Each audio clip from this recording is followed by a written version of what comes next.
এই কৃপণতা এমন একটা দোষ, আল্লাহ পাক এই কৃপণতার সম্পর্কে ঘোষণা দিয়েছেন, যারা কৃপণ, যারা বখিল, তারকে তোমরা ধারণা করো না সে আল্লাহওয়ালা। এই জন্য কবি বলেন, বখিল আর বুয়াজ্জা হে দো বারবার বেহেস্তি না বাসা দে বাহক মে খবর। বখিল যদি সে সাধক হয়, এমন সাধক পানি দা চলে নৌকা ছাড়া, কি বলেন, কেউ যদি নৌকা ছাড়া পানি দা যায়, তাহলে আমরা তার কত বড় আল্লাহর ওলি মনে করবো না? হ্যাঁ, আর কেউ যদি কোনো যন্ত্র ছাড়া যদি আকাশে যদি উঠতে পারে, আকাশে উড়ে উড়ে এদিক সেদিক চলে যায়, এই দেশ থেকে ওই দেশে চলে যায়, তাহলে আমরা তাকে কত বুজুর্গ মনে করি। কিন্তু আল্লাহ পাক বলেন, নবীজি হাদিসের মধ্যে বলতেছেন, ওই ব্যক্তি হাদিস কোরআন অনুযায়ী যদি বখিল কৃপণ হয় তাহলে কখনো বেহেশতে যাবে না। সে এরকম সাধকর পর বেহেশতে যাবে না, বখিল এমন খারাপ। এই জন্য আল্লাহর নবী মানুষের ভিতর দিয়ে বখালাত, কৃপণতা, কুঞ্জুসি এটা দূর করে দিয়েছেন। এই জন্য সাহাবায়ে কেরাম দেখে গেছে, যখনই কোনো দিনের প্রয়োজনে সাহায্যের দরকার, জিহাদের মধ্যে সাহায্যের দরকার, দান খয়রাতের দরকার, তখন তারা কি করছে? যখন যা লাগে তখন তাই দিছেন। হযরত আবু বকর সিদ্দিক রাদিয়াল্লাহু তাআলা আনহু, তিনি ছিলেন সবচাইতে এই ব্যাপারে আগে ছিলেন। যেমন তবুকের যুদ্ধের সময় যখন ঘোষণা আসছে, তোমরা যে যার কাছে যা আছে তা নিয়ে তোমরা যুদ্ধের সহযোগিতা করো, তো হযরত উমর রাদিয়াল্লাহু আনহু ভাবছিলেন, এইবার আমি আমার সম্পদের অর্ধেক দিয়ে দিব, আমি আবু বকরের থেকে আমি আগে বাড়িয়ে যাব, কারণ আবু বকরের এই মুহূর্তে সম্পদ নাই, আমার আছে। এরপরে যখন এইভাবে রিপোর্ট করা হলো, ময়দানের মধ্যে যখন সবাই মাল নিয়ে আসলো, নবীজি তখন রিপোর্ট নিতেছেন, হযরত উমরকে জিজ্ঞাসা করেন, তুমি কি আনছো? সে তো খুশি, বলে, ইয়া রাসূলুল্লাহ, ইয়া হাবিবাল্লাহ, আমি আমার সম্পদকে অর্ধেক করে অর্ধেক নিয়ে আসছি। এটা কি খামখেয়ালি কথা নাকি? আমরা যদি এখন কোনো মাদ্রাসা এখানে হয় অথবা কোনো মসজিদের কোনো কাজ লাগে, আমার যত সম্পদ আছে অর্ধেক নিয়ে হাজির হওয়া, এটা কি খামখেয়ালি কথা? কত বড় এটা, কত বড় দানশীল হইলে পরে পারবে। তো ওমর রাদিয়াল্লাহু আনহু বলে, আমি অর্ধেক নিয়ে আসছি, কত খুশি। এইবারে আবু বকর জিজ্ঞেস করে, আবু বকর মাথা নিচে দিয়ে বসে আছে, আবু বকর তুমি কি আনছো? বলে, ইয়া রাসূলুল্লাহ, আমার ঘরে যা আছে সব নিয়ে আসছি, এমনকি লুসনি আর ঝাড়ুটা পর্যন্ত নিয়ে আসছি। বলে, তাহলে ঘরের মধ্যে কি রেখে আসছো? বলে, আল্লাহ এবং আল্লাহর মহব্বত, আল্লাহ রসুলের মহব্বত রেখে আসছি। তাহলে কে বাড়িয়া? আবু বকর বাড়িয়া না? সে সব নিয়ে আসছে। তা আবু বকর বাড়িয়া। উমর রাদিয়াল্লাহু তখন কান দেয়ার কয়, আবু বকর, এবারে মনে করছিলাম তোমার আমল, তোমার থেকে আমি একটু তোমার আগে বাড়িয়ে থাকবো, কিন্তু পারলাম না। কোনো সময় তোমার আগে আমি যাইতে পারি নাই, এখনও যাইতে পারলাম না, এখনও যাইতে পারলাম না। তো আবু বকর রাদিয়াল্লাহু সবচেয়ে এগিয়ে ছিলেন। বখিল, তাদের মধ্যে বখালতি ছিল না। এরপরে আরেকটা হলো হাসাদ, এটা একটা রোগ, একটা হিংসা, অন্যের উন্নতি দেখতে পারে না। এই হিংসা, এটাও দিলের মধ্যে, এইটাও থেকেও সাহাবায়ে কেরামদেরকে পবিত্র করছেন, কোনো হিংসা ছিল না। একজন সাহাবী, সে নবীর দরবারে আসে, আসার পরে কিছু কথাবার্তা বলে চলে যাইতেছে। নবীজি বলেন, তোমরা যদি কোনো বেহেশতি মানুষকে জিন্দা দেখতে চাও তাহলে এই লোকটাকে দেখে নাও। তখন সাহাবায়ে কেরামের মধ্যে একটা প্রতিযোগিতা লাগলো, কৌতূহল হলো, কিরে এই লোকটা বেহেশতি, এই লোকটার মধ্যে কোনো গুণ আছে, লোকটার কি গুণের কারণে সে বেহেশতি হইল, এই গুণটা যদি আমার মধ্যে আসে তাহলে আমিও তো বেহেশতি হইতে পারবো। এই জন্য এই লোকটার পিছনে লাগছে, কি গুণ এটা দেখব। কেমনে দেখবে? কিছু আমল তো জাহিরি, কিছু আমল বাতিনি, কিছু আমল মানুষের রাত্রে করে, কিছু আমল মানুষের দিনে করে। এখন এই লোকটার দিনের তো আমল দেখা যায়, রাত্রের আমল তো আর দেখা যায় না, সে তো বাড়িতে যায় না।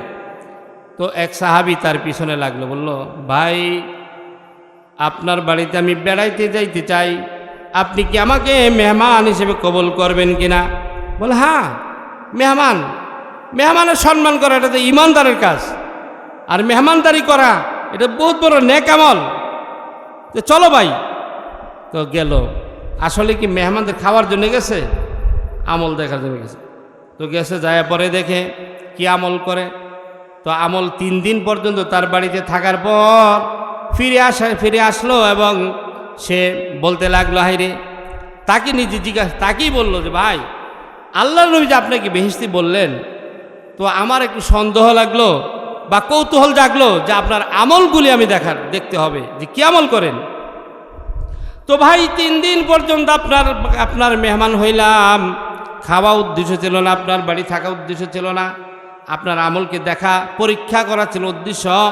3 দিন পর্যন্ত আপনার বাড়িতে থাকিয়ে দেখলাম আমরা যে আমল করি আপনি তো সে আমলই করেন, বেশি কিছু করেন না।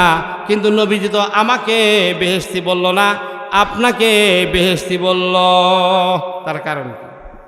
এই লোকটা তখন জবাব দেয়, ভাই রে, তোমাদের যে আমল আমারও সে আমল, তোমাদের থেকে আমার আমল কোনো বেশি না, তবে আমার একটা ধারণা আছে, আমার ভিতরে কোনো হিংসা নাই, আমি কারো প্রতি কোনো হিংসা করি না। কারণ নবীজি বলেছেন, আল হাসাদু তাকুলুল হাসানাত কামা ইয়াকুলুন নারুল হাতাব। হিংসা মানুষের আমলকে ওইভাবে খেয়ে দেয়, ওইভাবে ধ্বংস করে দেয়, যেভাবে আগুনে শুকনা লাকড়িকে পোড়ায়া কয়লা বানাইয়া দেয়। কথা বুঝছেন? সেই জন্য হিংসাটা, হাসাদ, এটাও একটা রোগ। এই রোগ থেকে পবিত্র করা, এটা আত্মশুদ্ধি। এরপর আরেকটা রোগ হলো তাকাব্বুর, অহংকার। নবীজি বলেন, যে ব্যক্তির দিলের ভিতরে যারা পরিমাণ অহংকার থাকবে, লা ইয়াদখুলুল জান্নাতা, সে কখনো জান্নাতে যাবে না। তো অহংকার এইটা একটা রোগ, এইটাকে আত্মশুদ্ধি করা, এটাকে পবিত্র করা। এখন অহংকার কেমনে পবিত্র করবে? অহংকার কার মধ্যে আছে কার মধ্যে নাই কিভাবে জানবে? তো সবচেয়ে বড় অহংকারই হলো যে আল্লাহর হুকুম মানে না, সে হলো বড় অহংকার। আল্লাহর হুকুম মানে না, নামাজ নাই, রোজা নাই, হজ নাই, যাকাত নাই, সে হলো বড় অহংকারী। তো অহংকার, এর বড় বংশিক অহংকার আছে, টাকার অহংকার আছে, বংশের অহংকার আছে, এই নেতৃত্বের অহংকার আছে, এরকম অহংকার। যেমন এই অহংকার, এই সমস্ত রূপগুলি এতে পবিত্র করতে হলে, আত্মশুদ্ধি করতে হলে, আত্মশুদ্ধওয়ালা আল্লাহওয়ালার সহবতে গিয়া থাকতে হবে। এটা আপনাদের প্রশ্ন হইতে পারে যে এই রোগ থেকে আমি কেমনে বাঁচবো, এই রোগ থেকে এই রোগ কীভাবে পবিত্র হব, দুষ্মুক্ত হব কেমনে? এমনি হওয়া যাবে না। এইগুলা থেকে পবিত্র হইতে হলে পবিত্র আত্মাওয়ালার কাছে সম্পর্ক রেখে পরে হইতে হবে। যেমন আবু সাইদ গঙ্গুহি রহমতুল্লাহ আলাইহি, ঘটনাটাকে ভালো করে শুনেন। ওনার দাদা ছিল আব্দুল কুদ্দুস গঙ্গুহি, জগৎ বিখ্যাত একজন মুর্শিদ পীর আব্দুল কুদ্দুস গঙ্গুহি রহমতুল্লাহ আলাইহি। ওই আব্দুল কুদ্দুস গঙ্গুহি রহমতুল্লাহ আলাইহির নাতি হলো আবু সাইদ গঙ্গুহি। তো আব্দুল কুদ্দুস গঙ্গুহি যখন মারা যায়, আবু সাইদ গঙ্গুহি তখন নাবালক ছিল, ছোট বাচ্চা। এই জন্য আব্দুল কুদ্দুস গঙ্গুহি তাকে খেলাফতার এজাজত দিয়া যাইতে পারেন নাই। তো আব্দুল কুদ্দুস গঙ্গুহি রহমতুল্লাহ আলাইহি উনি মারা যাওয়ার পরে আবু সাইদ গঙ্গুহি যখন বড় হয়েছে, বড় হওয়ার পরে তার ভিতরে স্পেয়ে জাগলো, কিরে আমার দাদার এত নাম, এত সুনাম, এত বড় পীর ছিল, এত বড় বুজুর্গ ছিল, আমারও তো সেই বুজুর্গি দরকার, আমারও সেই পিরাকি দরকার, আমারও খেলাফত এজাজত দরকার। তো এটা কোথায় পাওয়া যাবে? কয় তার দাদার খলিফা একজন আছে, নাজিমউদ্দিন, বলকের একজন শেখ নাজিমউদ্দিন। ওই নাজিমউদ্দিনের কাছে যায়া এই সম্পদ আবার ফিরিয়ে আনতে হবে। তো ওনার কাছে গেছে। তো বলকের শেখ, উনি বহুত বড় আল্লাহওয়ালা ছিলেন এবং অনেক মর্যাদার অধিকারী ছিলেন, এমনকি রাষ্ট্রপতি সরকার পর্যন্ত তাকে সম্মান করত, তার কথা শুনতো, তার পিছনে করত। তো উনি বলে সরকারকে বলছেন যে আমার উস্তাদের, আমার শাইখের, আমার মুর্শিদের নাতি আসতেছে, আমার এখানে বেড়াইতে, তাকে সংবর্ধনা দিতে হবে। তো সরকারিভাবে সংবর্ধনা দিল। দিয়া পরে এই নাজিমউদ্দিন বলখি রহমতুল্লাহ আলাইহি ওনার বাড়িতে আবু সাইদ গঙ্গুহিরে সেই সংবর্ধনা নিয়ে দিয়া তাকে নিল। নেওয়ার পরে বসাইলো চেয়ারের মধ্যে, সুন্দর একটা বড় চেয়ার দিল, চেয়ারের মধ্যে বসাইছে। বসাইয়ার পরে তাকে জিজ্ঞাসা করতেছে যে জনাব, কি উদ্দেশ্যে আগমন, আপনি কেন আসছেন? তখন বলতেছে আমার দাদার ওয়ারিশ নেওয়ার জন্য আসছে। যখন এই কথা বলছে তখনই সাথে সাথে চেয়ার থেকে নামায় তারা বলছে নাম নেমা যা, ওই বাবুর্চিখানা যা, বাবুর্চিখানাতে ওইখানে গিয়া লাকড়ি টান গিয়া সাথে সাথে আবু সাইদ গঙ্গুইকে চেয়ার থেকে নামায়া ওই বাবুর্চিখানায় দেয়া দিল। বাবুর্চিখানায় লাকড়ি টানে রুটি বানায়, তার দরবারের যত মেহমান আছে মেহমানদের মেহমানদারি করে। এইভাবে রান্না বান্না করতে করতে চেহারা সুরত সব কালি দিয়ে মাইখে গেছে, কালা হয়ে গেছে, শুকায় গেছে। এরপরে তাকে পরীক্ষা করার জন্য এই যে তাকে সম্মানের চেয়ার থেকে, অর্থাৎ যদি কেউ যদি কিছু হাসিল করতে যায় তাহলে তাকে সম্মানের চেয়ারে বসালে হবে না। এই জন্য দেখবেন যে ছাত্ররা উস্তাদের সামনে কখনো চেয়ারে বসে না, কারণ উস্তাদের সামনে চেয়ারে বসলে সেই ছাত্র আর ছাত্র থাকে না, তার ভিতরে অহংকার এসে সে তার ভিতরে এলেম ঢুকবে না। তাকে কষ্ট মুজাহিদা করে আসতে হবে। তো বাবুর্চিখানায় পাঠিয়ে দিল, ওইখানে সে অনেক কষ্ট মুজাহিদা করতেছে। তো একদিন তাকে পরীক্ষা করার জন্য এক মেথর যে পায়খানা পরিষ্কার করে তাকে বলে দিল, তুমি তাকে একটু পরীক্ষা করো তার অহংকার তার দিলের থেকে দূর হয়েছে কিনা। অহমিকার দূর না হলে তো খেলাফত দেওয়া যাবে না, তার ভিতরে আল্লাহর রহমত ঢুকবে না, তার দিল পরিষ্কার হবে না। তো তাকে পরীক্ষা করার জন্য বলে দিল যে তুমি যখন পায়খানা নিয়ে যাইবা, পায়খানা নিয়া তার পাশ দিয়া যাইবা, যাওয়ার পরে এমনি ইচ্ছা করে তার সাথে শরীরে একটু লাগাই দিবা। ওই মেথরে তাই করলো, তার পাশ দিয়ে গেল, যাওয়ার পরে শরীরে একটু লাগাই দিল। লাগানোর পরে সেইভাবে চোখ রাঙ্গায়া লাল করে তার দিকে তাকায় বলতেছে, আগার মাই গঙ্গ হতা তো তুমকে দেখলা দিতা মাই কোন হো।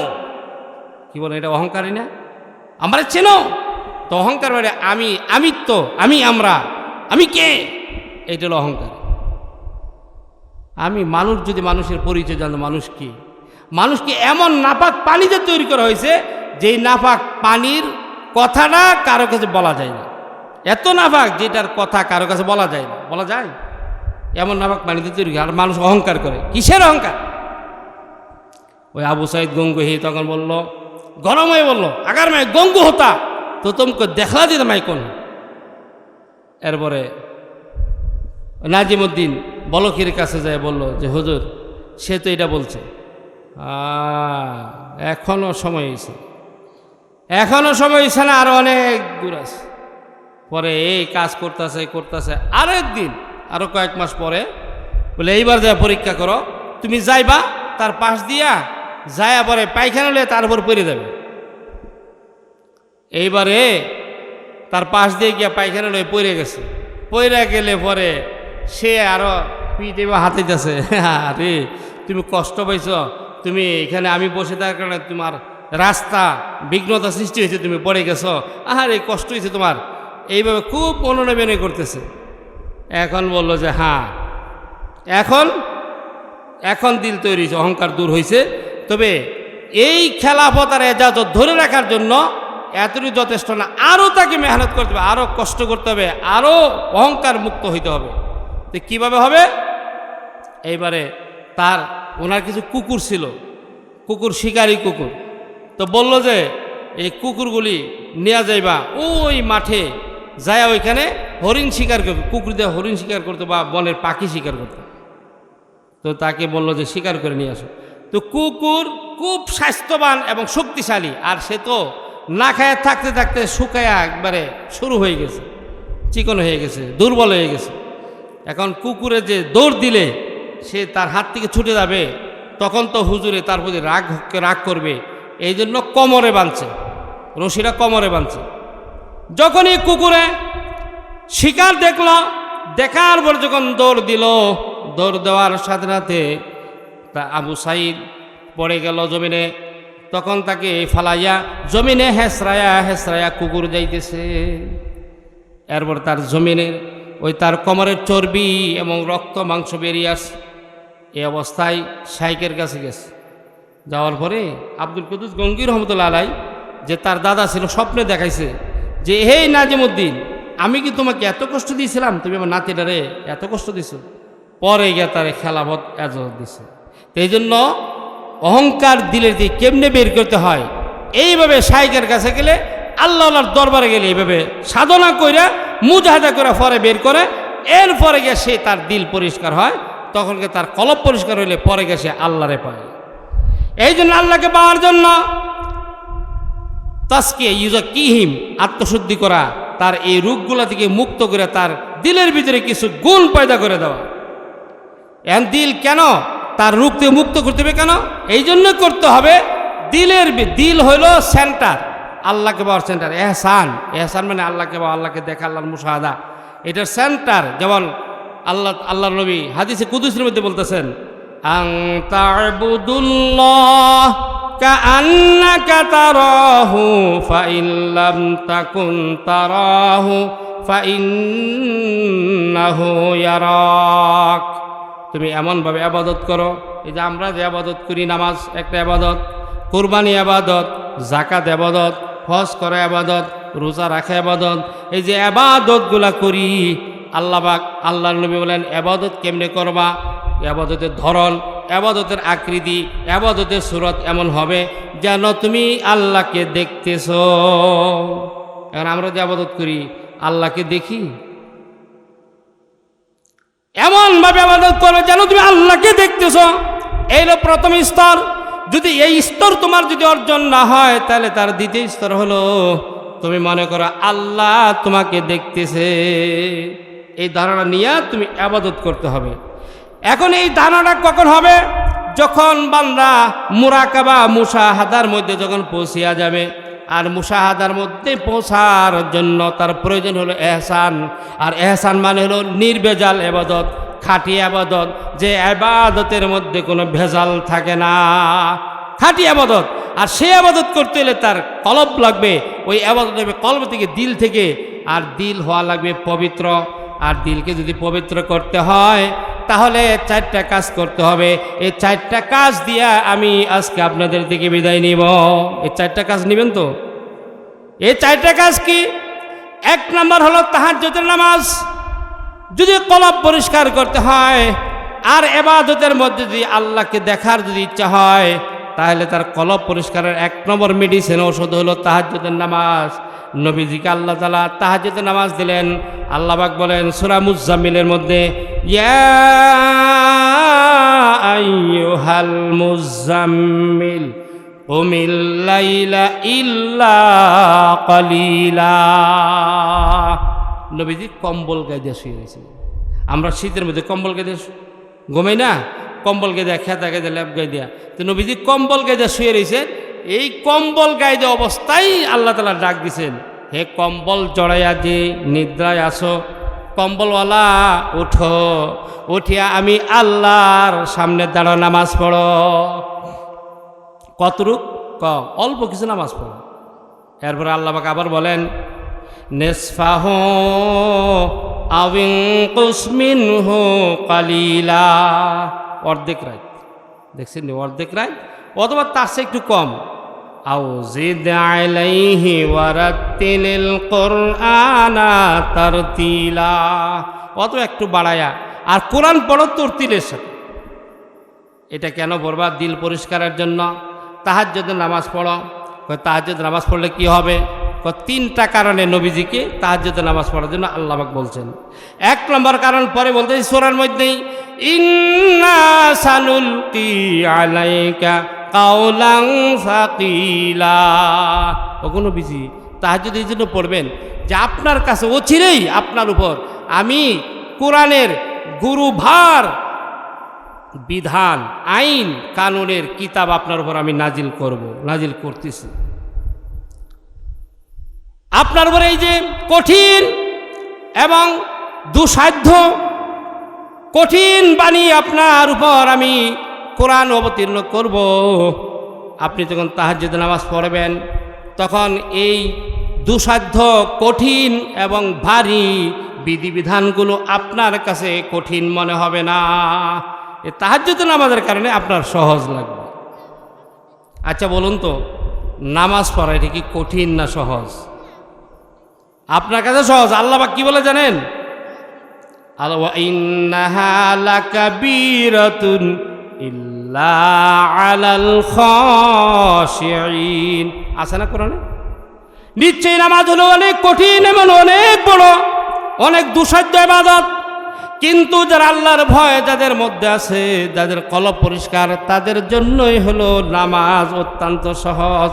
আপনারা তো ভালো মানুষ, আপনারা তো ভালো মানুষ, আপনারা আল্লাহর ভয় করেন, এই জন্য সহজ বলছেন। কিন্তু যারা একটা রিক্সাওয়ালা, আমি তো ঢাকা থাকতাম, দক্ষিণখানে অনেকবার আমি পরীক্ষা করতাম, অনেক রিক্সাওয়ালা সকালে ফজর পরে বাইরে, রাত্রে 12টার পরে বাড়ির যায় রিক্সায়, কি পাও দিয়া ঢাকা শহরে কিন্তু ওই যে এই ব্যাটারির বা মেশিনের রিক্সা চালাতে পারেন, পাও দেওয়া চাপাই করতে হয়, এত কষ্ট করে। ওই লোকটার বলি, ভাই মসজিদে এসি আছে, ফ্যান আছে, আসেন একটু নামাজটা বলেন। মানে কি সমস্যা? হুজুর কাপড় চোপড়, পরে গিয়ে কাপড় ইয়ে দেবে, হুজুর কাপড় চোপড় কি নাই, ঠিক নাই, মানে পেশাব করে ওই পানি টানি লয় না, এইটা করে কি বলে, এগুলো বলে না। তো তার কাছে সকাল থেকে বিকাল পর্যন্ত মাথার ঘাম পায়ে ফেলানো এটা সহজ, কিন্তু নামাজ এত আরাম। যে নামাজ উজু কইরা মসজিদে ঢুকবে, এসির মধ্যে বসবে, উপরে ফ্যান ঘুরবে, এমন আরামের নামাজটা পড়তো তার কাছে ব্যারাম লাগে, লাগে না? কষ্ট লাগে। এই যে নামাজ কষ্ট লাগে, রোজা রাখতে কষ্ট লাগে, পর্দায় থাকতে মা বোনেরা কষ্ট লাগে। মা বোনদেরকে যদি বলা হয় পর্দা করো, বিন পুরুষের সামনে যাইও না, তারাও এটা আবার কি, এটা কি সম্ভব নাকি? কয় তোমার দেবরের সামনে যাইও না, দেবরের সামনে না যাই কেমনে গেল? কয় তোমার বাসুরের সামনে যাইও না, তুমি পর্দা করো। বেগানা যে সমস্ত পুরুষের সাথে তোমার বিবাহ জায়েজ, এদের সামনে যাওয়া যাবে না, পর্দা করা লাগবে। এটা তো অনেক কঠিন, এটা সম্ভব না। যারা মদখোর, মদ খায় না, এরা বলবে অনেক কঠিন, মদ আমি ছাড়তে পারি না। যারা সুদ খায়, বলে সুদ ছাড়া চলবো কেমনে, আমার তো ঘর, আমি সুদেরও টাকায় না আমি ঘর করছি, সুদের উপর টাকায় না আমি জমিন কিনছি, সুদের উপর টাকায় না আমার এই করতে হয়, আমি সুদ ছাড়া ব্যাংকে থেকে বা লোন আনো ছাড়া আমি কেমনে চলবো, আমার তো চলার আর কোনো পথ নাই। এই যে এই সমস্ত অজুহাত, ইসলামের বিধান পালন করা সুদ হলে এমন গুনাহ, আল্লাহ রাব্বুল আলামিন দুইটা গুনার সাথে আল্লাহ যুদ্ধের ঘোষণা করে দিয়েছেন, নাউজুবিল্লাহ বলেন। এর মধ্যে একটা হলো সুদ, আর একটা হলো আলেম ওলামার প্রতি বিদ্বেষ। আল্লাহর নবী হাদিসে কুদসির মধ্যে বলেন, মান আযালি ওয়ালিয়ান ফাকাদ আযানতুহু লিল হারব। যেই ব্যক্তি আমার ওলির সাথে, আমার আল্লাহওয়ালার সাথে, আমার আল্লাহর ওলির সাথে যে নাকি শত্রুতা পোষণ করে, আল্লাহ পাক বলেন আমি তার সাথে যুদ্ধের ঘোষণা দিলাম। আর যে সুদ খায়, আমি তার সাথে যুদ্ধের ঘোষণা দিলাম। সেদিন আল্লাহর সাথে, আল্লাহ রসুলের সাথে যুদ্ধ করতেছে। তাহলে দেখেন সুদ কত বড় গুনাহ। এই এত বড় গুনাহ থেকে আমি কেমনে ফিরব? জিজ্ঞাসা করতে পারেন। কয়েক ফেরানো একমাত্র মেডিসিন আল্লাহ পাক দিয়ে দিছেন, ইন্না সানুলকি আলাইকা কাউলান সাকিলা। ও আল্লাহর বান্দাবান্দি, এত বড় বড় গুনাহ থেকে যদি তুমি বাঁচতে চাও, তাহলে তাহাজ্জুদের নামাজ পড়ো, তোমার জন্য এই কঠিন বিধানগুলো সহজ হয়ে যাবে। 2 নম্বরে তাহাজ্জুদ নামাজ পড়লে কি হবে? ইন্না নাশিআতাল লাইলি হিয়া আশাদ্দু ওয়াতাআ ওয়া আকওয়ামু কিলা। নিশ্চয় তাহাজ্জুদের নামাজ, রাত্রে জাগরণ, রাত্রে উঠিয়া তাহাজ্জুদের নামাজ পড়া, এটা তোমার কুপ্রবৃত্তি দলনে অধিক সহায়ক, বলিষ্ঠ ভূমিকা পালন করবে। প্রবৃত্তি, মনে চায় গান বাজনা, মনে চায় সুদ খাইতে, মনে চায় মদ পান করতে, মনে চায় বেপরদা চলতে, এই যে মনের যে চাহিদা, এই যে প্রবৃত্তি, এই যে খারাপ স্বভাব, হিংসা, বিদ্বেষ, কৃপণতা, গীবত, পরনিন্দা, এই সকল গুনাহ, এই গুনাহগুলো সবগুলা থেকে তোমার এই বলিষ্ঠ ভূমিকা পালন করবে যদি তুমি তাহাজ্জুদের নামাজ পড়ো। এমনিতে এইগুলো দূর হইতে থাকবে। এর 2 নম্বর। 3 নম্বর, তাহাজ্জুদের নামাজ পড়ুন। ইন্না লাকা ফিন নাহারি সাবাহান তাবিলা। ও নবী, আপনি তাহাজ্জুদের নামাজ পড়ুন, এই জন্য দিনের বেলা আপনি অনেক ব্যস্ত থাকেন দাওয়াতের কাজ নিয়া, অথবা ওয়াজ নসিহত নিয়া, মুসলমান কেমনে করে চিন্তা ফিকির, এইগুলা অনেক কাজ, আপনার ব্যতিব্যস্ততা বেশি, এই কারণে আপনি নামাজ পড়তে পারেন না। রাত্রেবেলা নিরিবিলি আমি আল্লাহকে নিরিবিলি ডাকেন, আমি আল্লাহর সামনে দাঁড়ান। আল্লাহর নবী হাদিসে বলেন, যে ব্যক্তি নিরিবিলি বসে বলে যাকারাল্লাহ খালিয়ান ফাফাজাত আইনা, কোনো বান্দা যদি রাত্রে নিবিড়ে আল্লাহর ইবাদত করে বসে বসে কান্দে, জিকির করার কান্দে, লা ইলাহা ইল্লাল্লাহ লা ইলাহা ইল্লাল্লাহ লা ইলাহা ইল্লাল্লাহ লা ইলাহা ইল্লাল্লাহ জিকির করে, এরপরে কান্দে, চোখের পানি ফালায়, নির্বিলি বসে বলে কবরের কথা চিন্তা করে, আহারে আমাকে অন্ধকারে কবরে রেখে আসবে, এত আদরের বিবি, এত স্নেহের বিবি সেও যাবে না, এত কলিজার টুকরা বাচ্চারাও কেউ যাবে না, ছেলে মেয়েরা কেউ যাবে না, ওই কবরে আমার একা যাইতে হবে, জ্বর হোক বৃষ্টি হোক আমাবস্যা হোক, অন্ধকার কবরের মধ্যে আমাকে রেখে আসবে, আমার কি উপায় হবে? ওই সবগুলো চিন্তা করে চোখের পানি ছেড়ে দেয়, কাঁদে। আল্লাহর নবী বলেন, এমনভাবে যারা নাকি চোখের পানি ছেড়ে দিয়ে কাঁদবে তাদেরকে আল্লাহ রাব্বুল আলামিন এমন দিন, যেই দিন কোনো গাছ থাকবে না, ঘর থাকবে না, বাড়ি থাকবে না, ওই দিন আরশের নিচে আল্লাহ তাদের ছায়া দিবেন, কোনো ছায়া থাকবে না, আরশের নিচে ছায়া দিবেন। তো এই জন্য আল্লাহর নবীর বলতেছে আপনি তাহাজ্জুদ নামাজ পড়তে। তাহাজ্জুদ নামাজ পড়া কি জন্য? 3টা কারণে পড়বেন। একটা হলো কোরআনের কঠিন বিধিবিধান, এটা আল্লাহ সহজ করে দিবে। 2 নম্বর হলো কুপ্রবৃত্তি, এগুলো দমন হয়ে যাবে। 3 নম্বর হলো দিনের বেলা আপনি ব্যতিব্যস্ততার কারণে সময় পান না, রাত্রে আপনি আল্লাহর জন্য দাঁড়ান। তাহলে কি হবে? এর দিক বোঝা গেল যে যারা ইসলামী আন্দোলন করবে, যারা দাওয়াতে তবলিগের কাজ করবে, যারা তশকিলের কাজ করে, যারা জিহাদের জন্য করে, যারা রাজনীতি করে, ইসলামের জন্য যেই শাখায় কাজ করুক না কেন, প্রত্যেক ব্যক্তির জন্য তাহাজ্জুদ নামাজ অনিবার্য। এরা যদি তাহাজ্জুদ নামাজ পড়ে প্রত্যেকটা কাজের ভিতরে বরকত হবে। আর তাহাজ্জুদ ছাড়া যদি এই সমস্ত কাজগুলো করে বুমরাং হয়ে যাবে, কোনো ফল পাবে না, কোনো ফায়দা হবে না। এই জন্য 1 নম্বর হলো নামাজ, তাহাজ্জুদ নামাজ কলব পরিষ্কারের জন্য। 2 নম্বর কি? সংক্ষিপ্ত বলে শেষ করে দিচ্ছি। 2 নম্বর কোরআন তেলাওয়াত। 3 নম্বর কি? 3 নম্বর জিকির। 4 নম্বর মোরাকাবা, মৌতের মোরাকাবা। এই 4টা কাজ যদি কেউ করে তার কলব পরিষ্কার হইয়া সেই কলব আয়নার মতো হয়ে যাবে। ওই আয়নার ভিতরে আল্লাহর নূরকে দেখতে পাবে। তখন নামাজে দাঁড়ালে সে দেখবে যে আল্লাহকে দেখতেছে। আমার এক মুরিদ আছে, তার অবস্থা এরকম হয়ে যায়, নামাজে দাঁড়াইলে সে কাঁদতে কাঁদতে চোখের পানি রাখতে পারে না। তখন বলে তুমি এরকম করো, আমি দেখতেছি আমার মাওলা যেন আমার দিকে তাকায় রয়েছে, আল্লাহ যেন আমাকে দেখতেছে। আমার তখন আমার আর মানে শরীরের আমার স্থিরতা ঠিক থাকে না, অস্থির হয়ে যায়, এরকম কাঁদতে থাকে। হ্যাঁ, যেন আমার পায়ের নিচে ফুলচিরাতের নিচে জাহান্নাম, এমন অবস্থা দেখ। ইনশাল্লাহ এই মেডিসিনগুলো যদি আমরা যদি গ্রহণ করি, আমাদের কলব যদি পরিষ্কার হয়ে যায়, তাহলে যেই যুগ জাহেলিদের যুগ ছিল, পরে নবীজি ওয়ায়ুজাক্কিহিম তস্কিয়া করার কারণে, আত্মশুদ্ধির কারণে সেই যুগটা তাদের আবার স্মরণের যুগে পরিণত হয়েছে। সেই আজও স্মরণের যুগে পরিণত হবে, কিন্তু এখন অভাব হইল আমাদের এই তস্কিয়া নেই, আত্মশুদ্ধি নাই। এই আত্মশুদ্ধির জন্য আল্লাহর সোহবতে যেতে হবে। আল্লাহ পাক যাতে আমাদেরকে তৌফিক দান করেন। তো নবীদের 4 কাজ, একটা হলো তেলাওয়াত, 2 নম্বর আত্মশুদ্ধি, 3 নম্বরে তালিম, দিনের তালিম দেওয়া, কিতাবের তালিম দেওয়া, 4 নম্বর হেকমত। হেকমত যে কত কাজে লাগে। হেকমত যেমন একটা হেকমতের কথা একজন হুজুরে বলতেছেন, একটা লোকে মদ পান করে, তো সেই ইমামতি নিছে, নেওয়া পরে দেখলো যে এলাকার মধ্যে একটা লোক সবচেয়ে খারাপ, মদ পান করে সকালবেলা উঠে গালিগালাজ শুরু করে।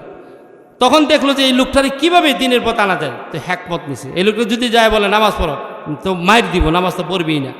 এখন কি করতে হবে?